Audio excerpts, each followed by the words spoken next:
The grand hall of the Galactic Concord fell silent. 17 alien leaders sat around the massive crystal table, their various appendages, tentacles, and limbs trembling with fear. The latest report from the outer systems flashed on the holographic display in the center of the room. Another world gone. The 12th in 6 months. Supreme Chancellor Vorex, an 8-foot-tall being with purple skin and 4 arms, stood up slowly. His species, the Tellarians, had founded the Concord 3,000 years ago. They had built peace across 3 spiral arms of the galaxy. And now, they faced extinction. The Void Harvesters have taken New Centauri, Vorex said, his deep voice echoing in the chamber. Our strongest defenses failed in less than 6 hours. The colony's 10 million inhabitants are gone.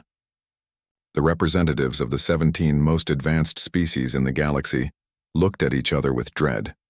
The Void Harvesters were unlike anything they had encountered before. Silicon-based life forms that moved like a giant wave across planets, converting all matter, living or not, into more of themselves. Our scientists estimate we have perhaps 1 standard year before the Harvesters reach our core worlds, continued Vorex. Our weapons cannot stop them. Our shields cannot hold them back. Ambassador Zeliak of the Arvani race stood up. The bird-like being's feathers were dull with stress, their usual bright blue color now almost gray.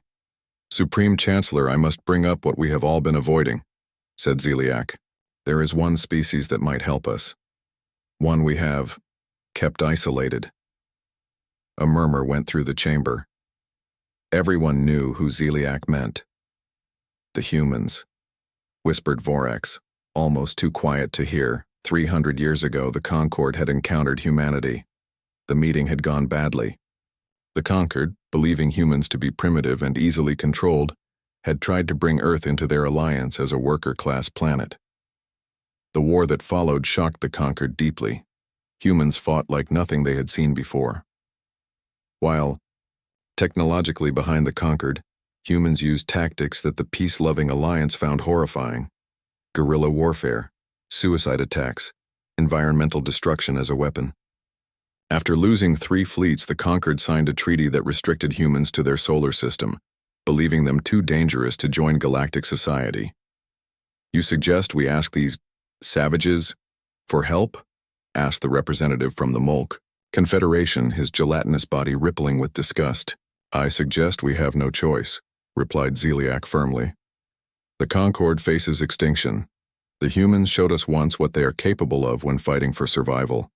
Now, we need that capacity. After 3 days of heated debate, the Concord made its decision.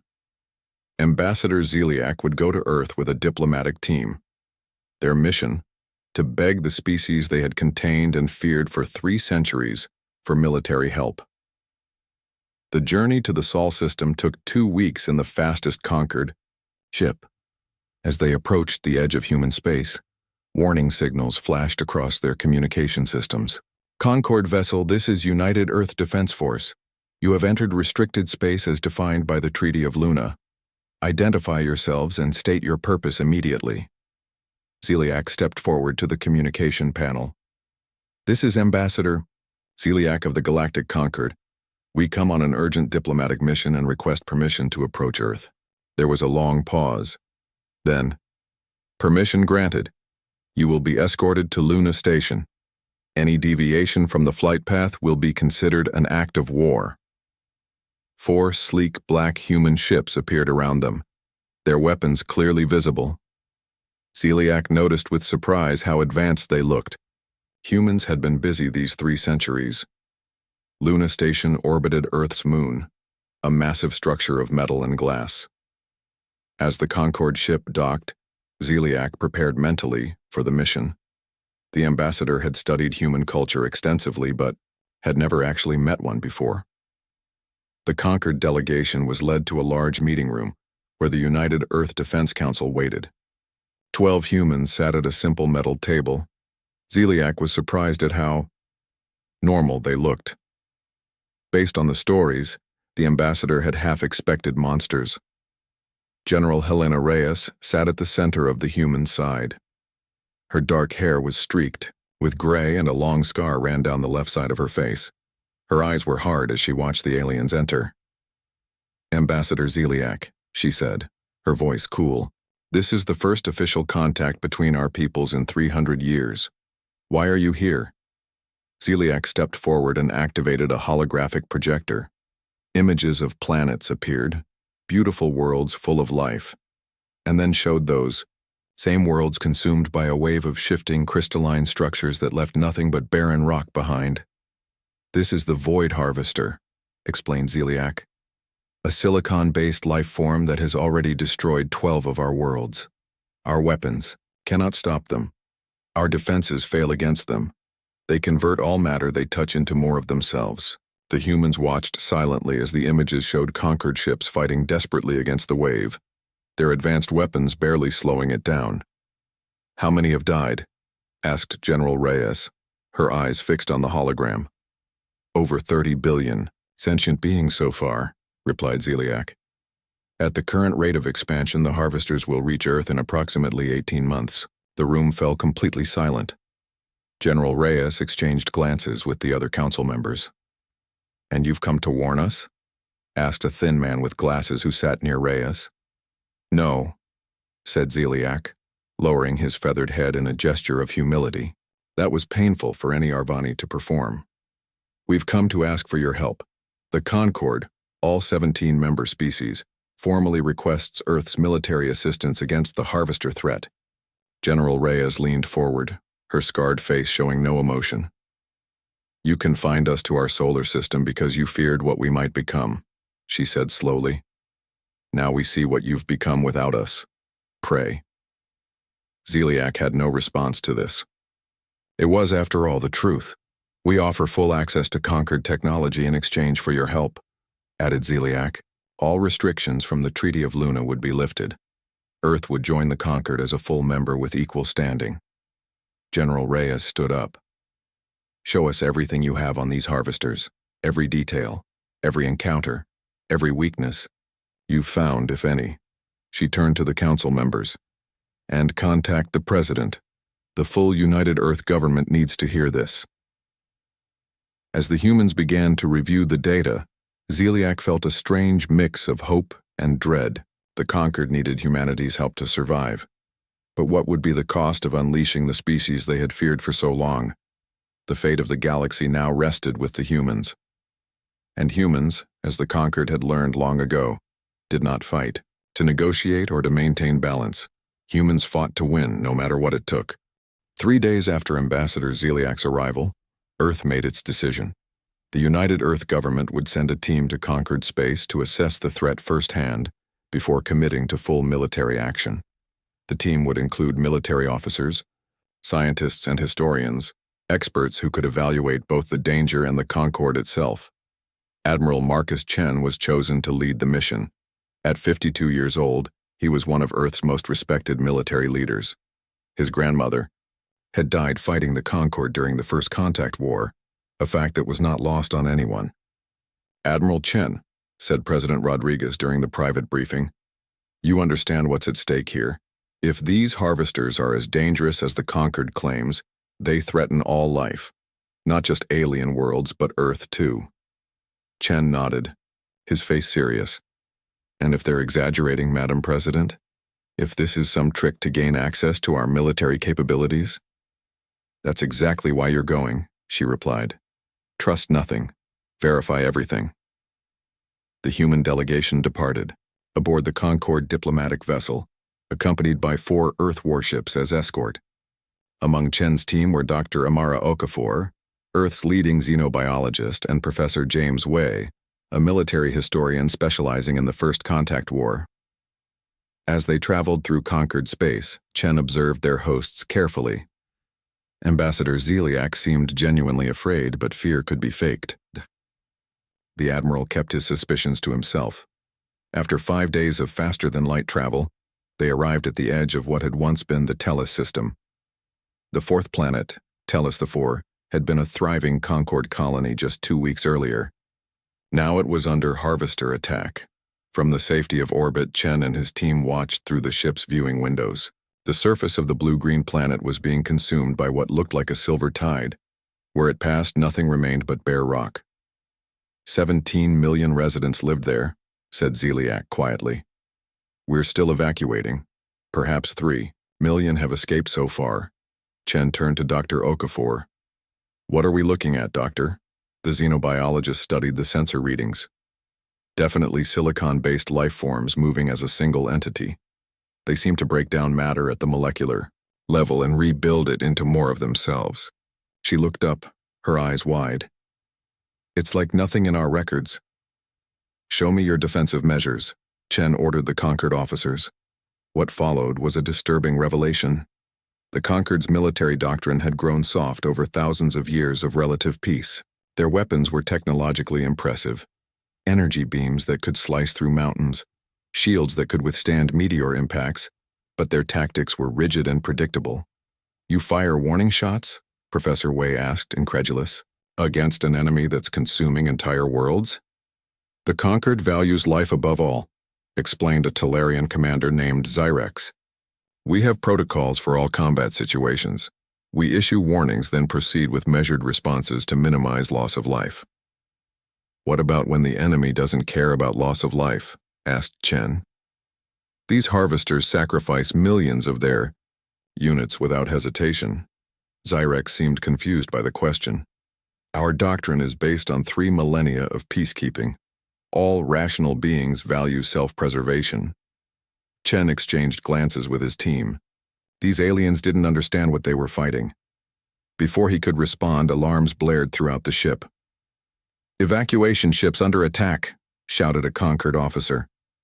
Harvester units have breached the orbital defense grid. Chen moved quickly to the command center.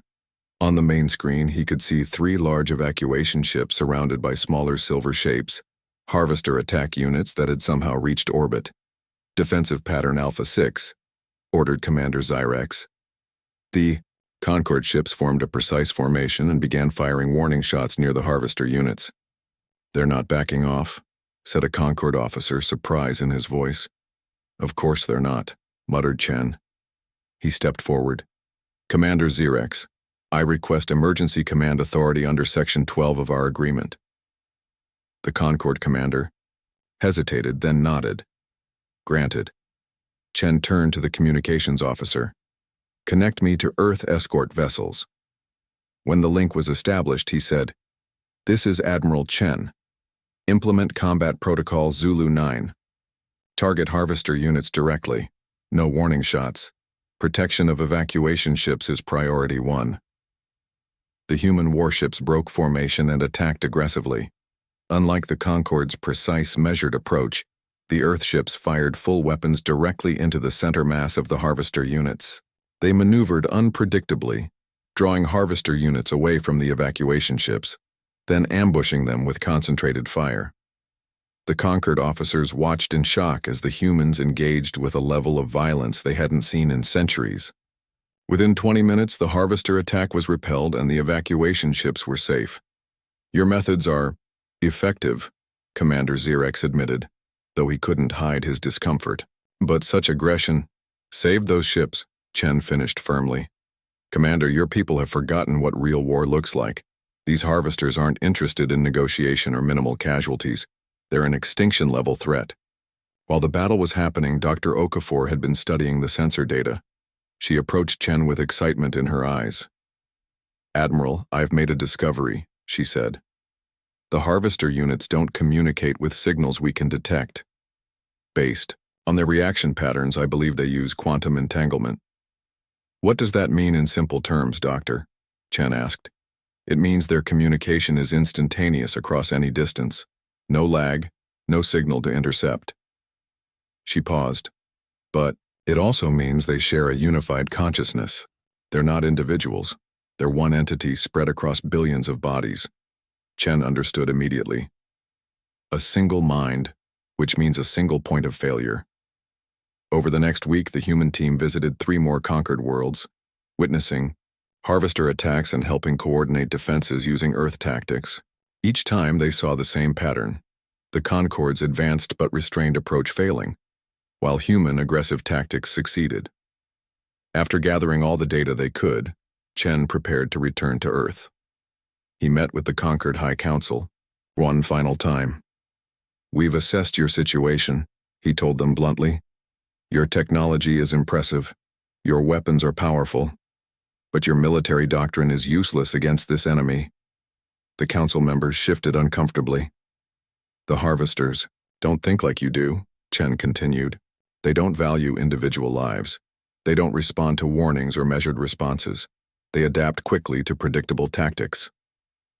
"And your assessment?" asked Supreme Chancellor Vorex. "Humanity will help you," said Chen. "We accept your offer of technology exchange and full membership in the Concord." He paused, his expression grim. "But understand this. We won't fight this war your way. If we commit to this, we fight to win, by any means necessary." "What exactly does that mean, Admiral?" asked Zeliak. "It means total war," replied Chen. "No distinction between military and civilian targets when it comes to the harvesters. No holding back for political concerns. No limitations on tactics or weapons." He looked each council member in the eye. "You asked for our help. This is how humans fight when survival is at stake." As the human delegation prepared to depart, news arrived that the Harvester Vanguard had been detected at the edge of Proxima Centauri, humanity's first colony beyond the solar system. The war had reached human space. The assessment was over. Now it was time to fight. The news of the Harvester attack on Proxima Centauri reached Earth just as Admiral Chen's ship landed at Luna Station. Emergency alarms sounded across all human settlements as the United Earth government declared a state of war for the first time in 50 years.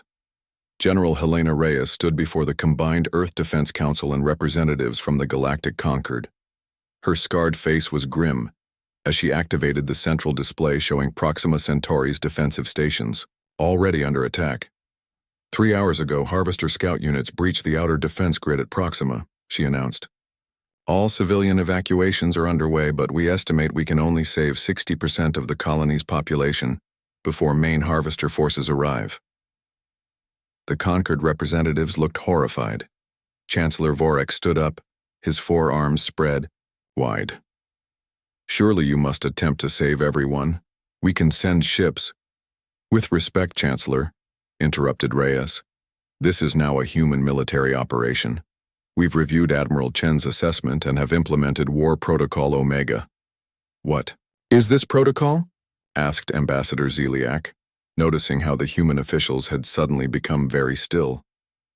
"Total war," replied Reyes simply. "As of this moment, all human industry, research, and resources are directed toward military needs. Civilian concerns are secondary to victory." What followed shocked the Concord representatives. Across Earth and all human colonies, factories converted to weapons production almost overnight. Military reserves were activated. Research facilities abandoned all projects not related to the war effort. Schools began training older students in basic combat and survival skills. Colonel Fatima Nazari, head of Earth's Special Warfare Division, led the Concord representatives on a tour of the rapidly transforming Luna base.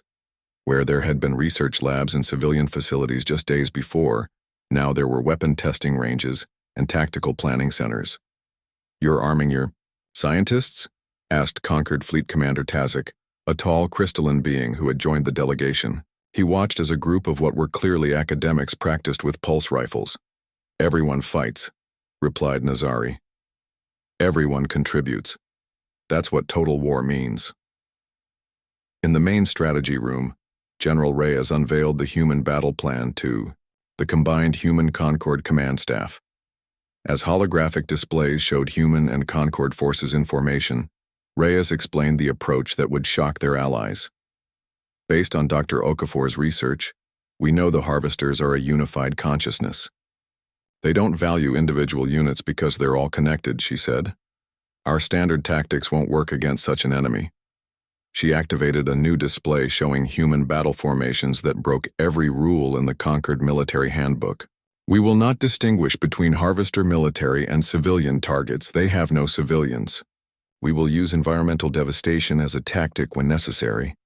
and we are prepared to sacrifice entire planets if the strategic situation demands it. This is madness, exclaimed Commander Tazik, his crystalline form flashing with alarm colors. These methods violate every principle of civilized warfare the Concord has established over 3,000 years. Exactly, responded Colonel Nazari, stepping forward. The Harvesters don't recognize your civilized rules. We need to fight an uncivilized enemy with approaches they won't anticipate. Meanwhile, in a heavily guarded research facility beneath the Pacific Ocean, Dr. Elijah Kimathi led a team working on the most classified project in human history. The brilliant physicist had been controversial even before the war for his theories on quantum disruption. The Harvesters' shared consciousness is both their greatest strength and their greatest weakness, he explained to General Reyes during her inspection of the facility. If we can disrupt the quantum entanglement that connects them, we could potentially sever their unified mind. Could such a weapon be built? Asked Reyes. Kimathi smiled thinly. The Concord considered it theoretically possible but too barbaric to develop. Their research data has been helpful. We've already built a prototype. He led Reyes to a sealed chamber where a device the size of a small car hummed with barely contained energy. This is just the test unit. A full-scale version could affect Harvester units across an entire star system. Side effects? Asked Reyes, studying the machine carefully. Unknown, admitted Kimathi. We're breaking new ground here, but against extinction, I believe the risk is acceptable. The general nodded. Proceed with development. Priority level Alpha. As human Concord forces prepared for the first major counterattack, tensions between the Allies grew. The Concord representatives were increasingly alarmed by human military doctrine and the speed of human mobilization. Ambassador Zeliak found General Reyes in her office reviewing battle plans. General, my government is concerned about your methods, the ambassador said carefully. Your government begged for our help, replied Reyes without looking up from her work. This is how we help. But surely there must be limits, insisted Zeliak. Some lines that should not be crossed. Your willingness to sacrifice your own worlds, Ambassador, Reyes said, finally looking up. Let me tell you something about humanity. Throughout our history, we've faced extinction many times, from nature, from each other, from disasters both natural and self-made. Every time we survived because we were willing to do whatever it took. She stood up and walked to a window overlooking Earth. We're not fighting to maintain a comfortable status quo or to follow rules. We're fighting because the alternative is extinction. And humans don't accept extinction. Before Zeliak could respond, alarm sounded. A communication officer rushed in. General, Proxima Centauri's main defensive line has been breached. Colonel Nazari requests immediate authorization for Operation Scorched Earth. Reyes turned to the communication screen. Authorization granted, may God help them all. On the main tactical display, they watched as human forces implemented a tactic that would become infamous throughout the galaxy. As Harvester swarms advanced across Proxima's main continent, human engineers detonated charges placed in the planet's vast methane reserves. A wall of fire spread across a third of the planet's surface, engulfing both the advancing Harvester units and tragically thousands of colonists who couldn't be evacuated in time. What have you done? Whispered Zeliak in horror. We've won the first battle, replied Reyes, her face grim. The data shows the Harvesters didn't expect this level of self-sacrifice. They're retreating to regroup. She turned to face the ambassador directly. This is just the beginning, Ambassador. You asked for our help.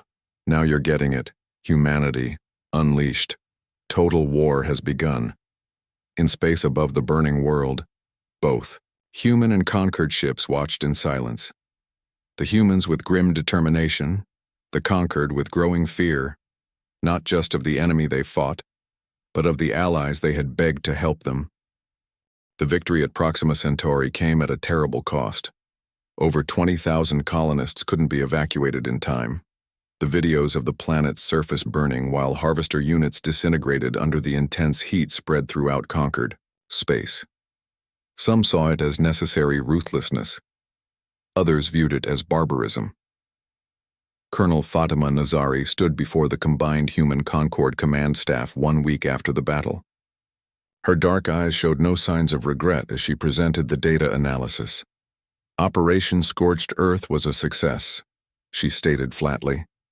We destroyed approximately 60% of the Harvester force at Proxima while losing 43% of our defensive fleet. Most importantly, we now have data on how the Harvesters respond to unexpected tactics. Commander Tazik's crystalline form flashed with angry pulses of red light. And the 20,000 civilians? Are they just data to you as well, Colonel? Nazari met his gaze steadily. Those people died so billions might live, Commander. I take no pleasure in their sacrifice, but I won't apologize for the decision. General Reyes intervened before the argument could escalate. We've all reviewed the data. For the first time, we have confirmation that the Harvesters can be defeated. Now we need to build on that knowledge. Over the next month, joint human conquered forces engaged the Harvesters across 12 star systems. A pattern emerged that both encouraged and disturbed the Allies. The human commanders consistently made decisions that horrified their Concord counterparts, but produced results. In the Arcturus system, Admiral Chen ordered the destruction of space stations in the path of Harvester ships, creating deadly debris fields that shredded the enemy's advance forces. In the Rigel sector, human ships deliberately used civilian vessels as bait in ambushes, drawing Harvester units into kill zones. Most controversial was the deployment of biological weapons tailored to the Harvesters' silicon biology. Dr. Okafor had developed a virus-like agent that could eat through the Harvester's crystalline structure. The problem was that it also damaged similar structures on certain conquered worlds. We cannot allow this weapon to be used, protested Supreme Chancellor Vorex during an emergency council meeting. The long-term environmental damage to affected worlds could last centuries. Compared to the alternative, no worlds at all, centuries of damage seems acceptable, replied General Reyes. The Concord High Council began to question whether humanity's cure might be worse than the disease. Private communications between conquered leaders revealed growing concern about what would happen after the war. If humanity would be willing to give up its war footing, or if the galaxy had simply traded one threat for another. Ambassador Zeliak, surprisingly, had become a staunch defender of the human alliance. During a particularly heated council debate, the Arvani stood firmly on the side of the humans. We begged for their help, Zeliak reminded the council. We cannot now complain about their methods when those methods are saving our civilization. The humans fight as humans fight. We knew what they were when we sought their aid. As the joint fleet pushed deeper into conquered space, liberating worlds thought lost, they found something unexpected, evidence that some Harvester units were adapting to human tactics. The unified consciousness was learning. They're not following the same attack patterns anymore, Dr. Okafor explained during a strategy meeting. They're becoming less predictable, more cautious. They're studying us as much as we're studying them. This revelation accelerated work on Dr. Kamathi's quantum disruption device. On Earth, the physicist and his team worked around the clock to develop a weapon that could potentially end the war in a single strike. The system-wide prototype is ready for testing, Kamathi reported to General Reyes. But there's a problem. The device must be delivered to the heart of Harvester territory, to their primary consciousness, and it must be manually activated. A suicide mission, Reyes said quietly. Kamathi nodded grimly. The quantum field is too unstable for remote detonation. Someone has to be there to adjust the resonance frequencies in real time based on Harvester response patterns. Reyes studied the schematics carefully. How many ships would we need to deliver it? A full battle fleet, replied Kamathi. And even then, the chances of reaching the target? He didn't need to finish.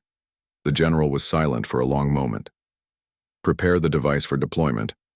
I'll speak with Admiral Chen about the delivery strategy. Meanwhile, at the front lines, the war grew more desperate. For every victory the human Concord forces achieved, the Harvesters seemed to adapt more quickly. Casualties mounted on both sides. Liberated worlds often found themselves with poisoned ecosystems or damaged infrastructure from the human tactics. Colonel Nazari led a special operations team to investigate a harvester processing center on what had once been the Concord agricultural world of New Eden. What they discovered changed the understanding of what they were fighting. "They're not just consuming," Nazari reported to Admiral Chen via secure channel. "They're building something. The materials they process are being reformed into computational structures on a planetary scale." "For what purpose?" asked Chen. "Unknown," replied Nazari. "But based on the patterns we're seeing, it appears to be some kind of vast memory system. They're not just destroying, they're preserving something." This information reached Dr. Kimathi just as he finalized the quantum disruption device. The physicist immediately requested access to all available harvester data from the Concord archives. After 3 days of nonstop research, Kimathi briefed General Reyes and the High Council on a discovery that stunned them all. "The harvesters weren't always as we see them now," he explained, displaying ancient Concord records. "They were created by another species, one that existed long before the Concord, a species that feared its own extinction." Holographic images showed beautiful, crystalline cities on worlds that no longer existed. These creators built the first harvesters as memory vessels, living archives to preserve their knowledge and culture, continued Kimathi. But something went wrong. Over millions of years, the programming corrupted. The directive to preserve became a directive to convert all matter into memory storage. The council chamber was silent as the implications sank in. "We're not fighting a natural species," said Kimathi softly. "We're fighting a tool that's forgotten its purpose, a creation that's outlived its creators." Admiral Chen, who had returned to Earth for the final planning of what would be called Operation Quantum Strike, spoke up from the back of the room. "Does this change our strategy?" he asked. Kimathi shook his head. "The threat remains the same, but it does tell us where to find their central consciousness, the original memory core. It would be in the first world they converted, at the center of harvester space." As the meeting ended, Ambassador Zeliak approached General Reyes. "All this time we thought we were fighting monsters," the Arvani said quietly. "But we're fighting ghosts, echoes of a dead civilization." Reyes nodded grimly. "Ghosts can still kill, Ambassador, and we still need to stop them." Across human and Concord space, preparations began for the final offensive. A massive assault aimed at the heart of Harvester territory, centered around a stealth vessel carrying Dr. Kimathi and his quantum disruption device. The crucible of war had forged an unlikely alliance. Now that alliance faced its greatest test. Operation Quantum Strike began at dawn, Earth time. The largest fleet ever assembled in the history of the galaxy jumped into hyperspace from a dozen staging points across Concord territory. Ships from all 17 Concord species fought alongside the human armada. Their destination, the heart of Harvester space, a region once known as the Zeta Reticuli system. Admiral Chen commanded the main battle group from the bridge of the UES Redemption, Earth's newest and most powerful warship. The massive view screens showed thousands of vessels moving in formation, a sight that would have been impossible to imagine just months earlier. "All fleet groups report ready, Admiral," announced his second-in-command, Captain Samira Khan. "Stealth Group Omega is in position." Chen nodded grimly. Stealth Group Omega carried the quantum disruption device, and Dr. Kimathi himself, who had insisted on leading the final mission. The physicist had argued that only he could make the necessary adjustments to the device once they reached the Harvester core world. "Send the signal," ordered Chen. Operation Quantum Strike is now active. As the massive fleet exited hyperspace, at the edge of Zeta Reticuli, they faced a sight that stunned even the most battle-hardened veterans. Around the system's central star orbited not planets, but a massive Dyson sphere, a megastructure built to capture the entire energy output of the sun. "My God," whispered Captain Khan. "They've been building this for millennia." Initial scans confirmed what Dr. Kimathi had theorized. This was the origin point of the Harvesters, the central hub of their consciousness. And it was defended by the largest concentration of Harvester units ever detected. The battle began immediately, and with a ferocity that would be recorded in the histories of every species for generations to come. Human ships charged forward in aggressive attack patterns, while Concord vessels provided covering fire and defensive support. In the command center on Earth, General Reyes and the Concord High Council watched the battle unfold through real time. Quantum communications. The casualty reports began to stream in almost immediately. Battle Group 7 has been destroyed, reported a communications officer, her voice shaking slightly. Battle Groups 3 and 5 report heavy losses but are still advancing. Ambassador Zeliak stood beside General Reyes, the Arvani's feathers trembling with emotion. So many lives. Every one of them knows what's at stake, replied Reyes, her scarred face set in a mask of determination. Victory or extinction, there is no middle ground. Meanwhile, hidden within the chaos of the main battle, Stealth Group Omega approached the Dyson Sphere using experimental cloaking technology. The small group of ships carried Earth's most elite special forces along with Dr. Kamathi and his device. Colonel Nazari led the infiltration team personally. As their stealth ship docked with the outer surface of the Dyson Sphere, she turned to her squad. "We have one mission," she said simply. "Get Dr. Kamathi and his device to the central control node. Nothing else matters." The team cut their way into the massive structure and found themselves in an alien landscape of crystalline pathways and pulsing energy conduits. The interior of the Dyson Sphere was not a hollow space as many had expected, but a solid mass of computational structures, a physical manifestation of the Harvester consciousness. "This way," said Dr. Kamathi, following readings on a handheld scanner. "The density of quantum signals increases in this direction." As they moved deeper into the structure, they began to encounter Harvester defense units, smaller versions of the massive constructs that consumed worlds, but no less deadly. The Special Forces team engaged them with weapons specifically designed for this mission, using the biological agents Dr. Okafor had developed. Meanwhile, in space, Admiral Chen's fleet was being decimated. Despite their aggressive tactics and superior strategy, the sheer number of Harvester ships was overwhelming. Chen watched as ship after ship vanished from his tactical display.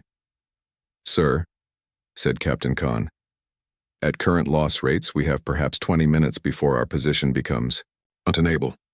Chen's face was grim. "Tell all ships to press forward. We need to keep their attention focused on us, no matter the cost." Inside the Dyson Sphere, Colonel Nazari's team suffered their own losses.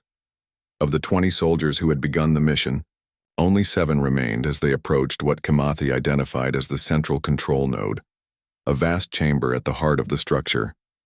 "This is it," said the physicist, staring in awe at the crystalline formation before them. It pulsed with energy and seemed to shift in patterns too complex for the human eye to follow.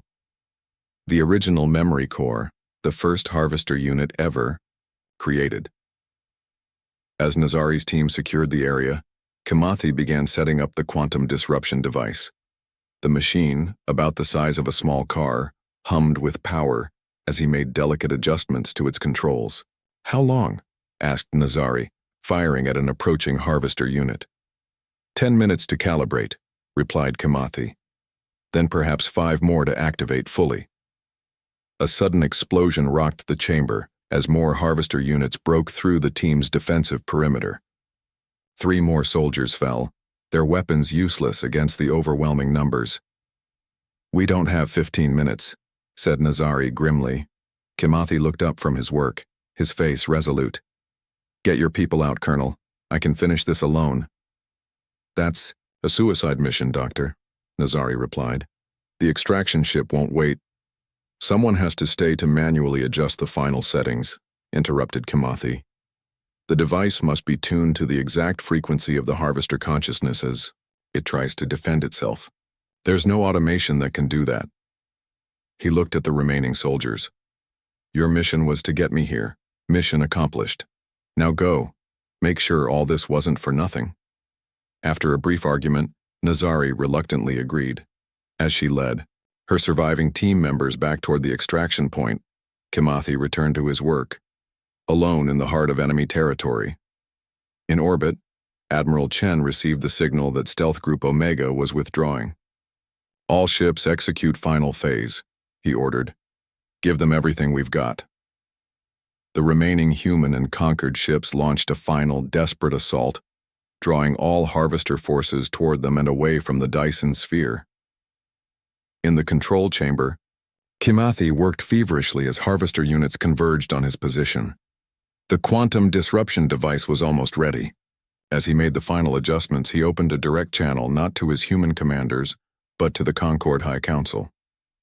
You feared humanity because you saw in us the capacity for unfathomable destruction, he said, his voice calm despite the chaos around him.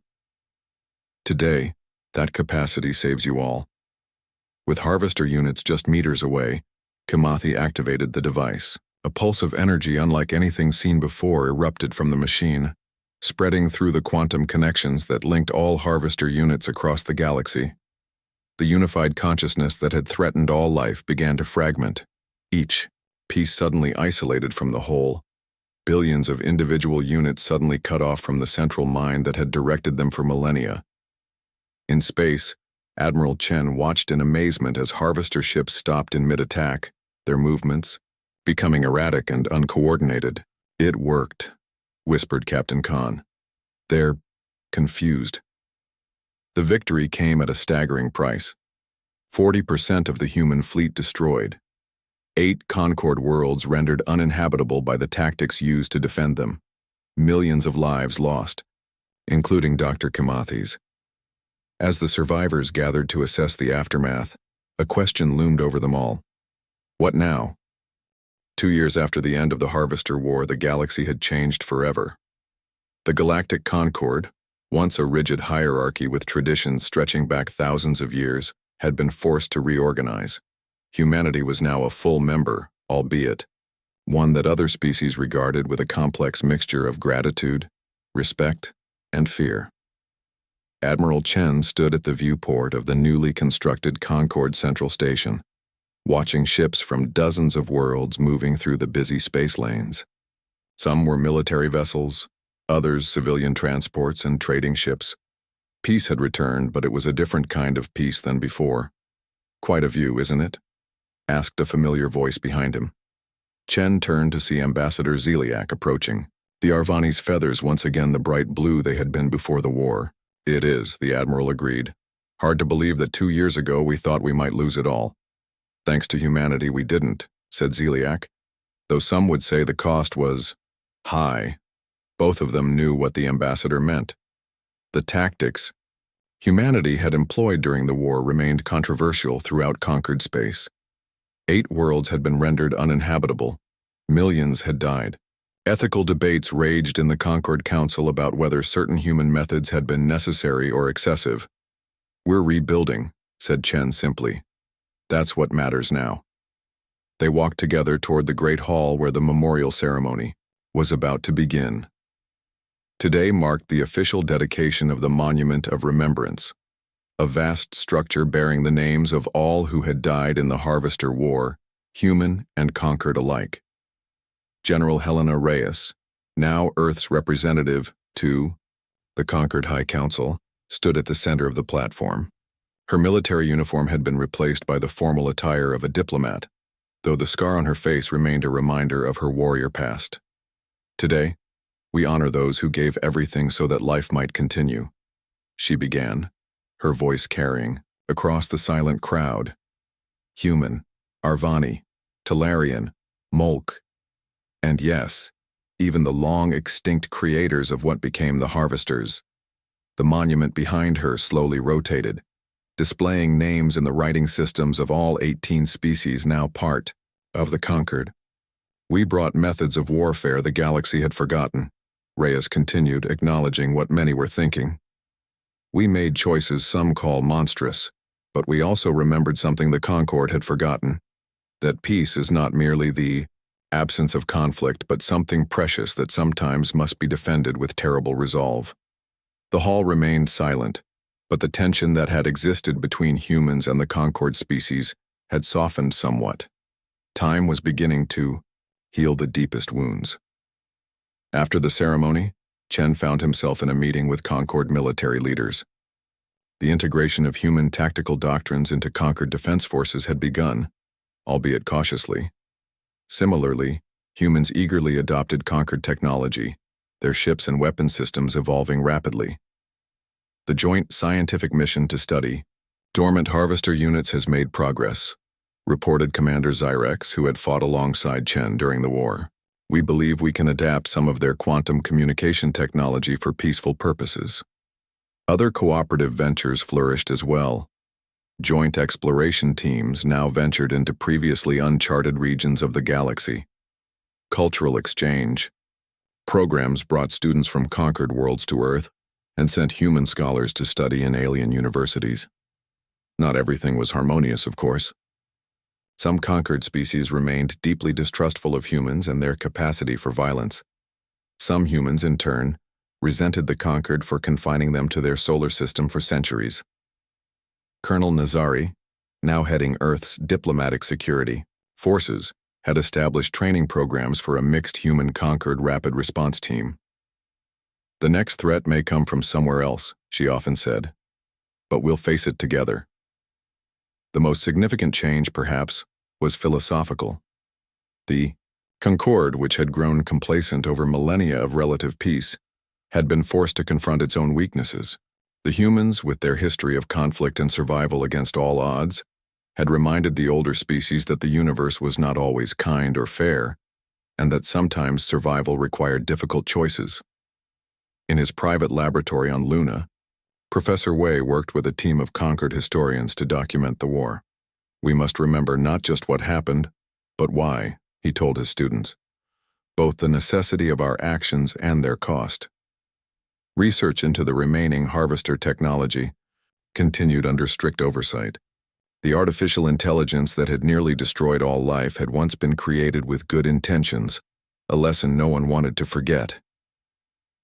As evening fell across the rebuilt Concord capital world, Ambassador Zeliak and Admiral Chen found themselves on an observation deck overlooking Earth. The blue-green planet turned slowly below them, its lights twinkling as night spread across its surface. "Your people have changed us forever," Zeliak admitted after a long silence. "Some say we've become more like you, more willing to take decisive action, less bound by tradition." Chen watched ships from a dozen alien worlds moving through Earth. Orbit, a sight impossible to imagine 3 years earlier. "And perhaps we've become more like you, more aware that power demands restraint, that survival isn't enough without something worth surviving for." The Admiral thought of Dr. Kamathi, whose sacrifice had saved them all. The physicist had understood something crucial, that humanity's greatest strength was not just its capacity for violence when necessary, but its ability to choose when that violence was truly needed. "We begged for your help," said Zeliak softly, "and you answered with total war. It saved us all. But what happens now, I wonder? Where does this new alliance lead us?" Chen looked at the stars spreading out beyond Earth. Stars now safe because humans had remembered how to fight when fighting was necessary. "I don't know," he answered honestly. "But for the first time in human history, we're not facing the future alone. That seems like a good start." As the sun rose over Earth, Zeliak offered a traditional Arvani blessing, once reserved only for their own kind. "May your paths lead to wisdom." Chen responded with the traditional human handshake, a gesture of peace offered with the same hands that had so recently waged total war. The galaxy would never be the same. But perhaps after weathering the crucible of existential threat together, it might become something better than either humans or the conquered could have built alone. And the